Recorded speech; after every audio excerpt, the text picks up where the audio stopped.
কোনো পাতানো নির্বাচন হবে না, রাষ্ট্রপ্রধান আমারও দরকার হবে না। আমরা ইনসাফে বিশ্বাসী। ইলেকশন কমিশন হচ্ছে অ্যাপিলেট অথরিটি। রিটার্নিং অফিসাররা যে সিদ্ধান্তই দেন, যদি রিজেক্ট হয় তাও আমাদের কাছে আপিল করতে পারে। অত কারোটা যদি গ্রহণ করা হয়, কোনো ক্যান্ডিডেট যদি চায় বা কোনো আর্থিক প্রতিষ্ঠান যদি বলে যে আমারটা বকেয়াটা আদায় না করে তারা অ্যাকসেপ্ট করেছে, কোনো অভিযোগ যদি অ্যাগ্রিভ যদি থাকে, এনি ক্যান্ডিডেট ক্যান অ্যাপিল। যারটা গ্রহণ হয়েছে তার বিরুদ্ধে করতে পারে ক্যান্ডিডেট, অথবা তারটা যদি বাতিল হয় তাও করতে পারে। আমরা আইন অনুযায়ী একদম ইনশাল্লাহ দেখবেন আপনারা ন্যায় বিচার পাবে।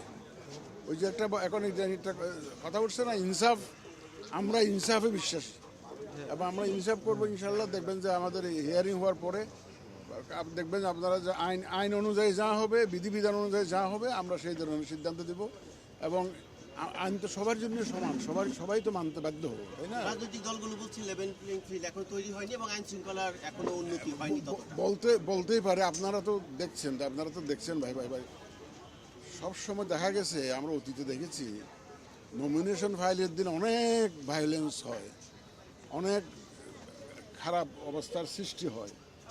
এইবার নমিনেশন ফাইলিং এত সুন্দরভাবে হয়েছে, কোথাও নমিনেশন ফাইল করতে গিয়ে মারামারি হয়েছে, কোনো গোলমাল হয়েছে, ভায়োলেন্স হয়েছে, এমন কোনো তথ্য আমরা পাইনি।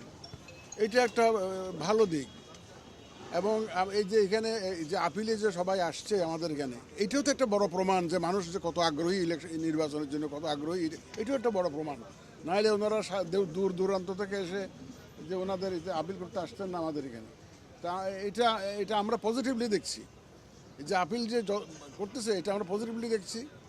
এবং অনেকে বলে যে নির্বাচন কমিশন এটা করেছে, ওটা করেছে, বাতিল করে দিয়েছে। রিটার্নিং অফিসারের ক্ষমতা আছে, আইন ওনাদেরকে ক্ষমতা দিয়েছে সিদ্ধান্ত নেওয়ার জন্য। তো ওনাদের সিদ্ধান্ত ওনারা দিয়েছেন। এবং যারা আপিলে যখন আমাদের কাছে আসবে, আমরা আমাদের আইন অনুযায়ী যা করার আমরা কমিশন থেকে সিদ্ধান্ত দেব এবং একদম সম্পূর্ণ রকমভাবে ন্যায় বিচার আমরা করার সর্বোত্তম চেষ্টা আমরা করবো এবং ন্যায় বিচারই হবে ইনশাল্লাহ আমাদের এখান থেকে। ধন্যবাদ আপনাদের।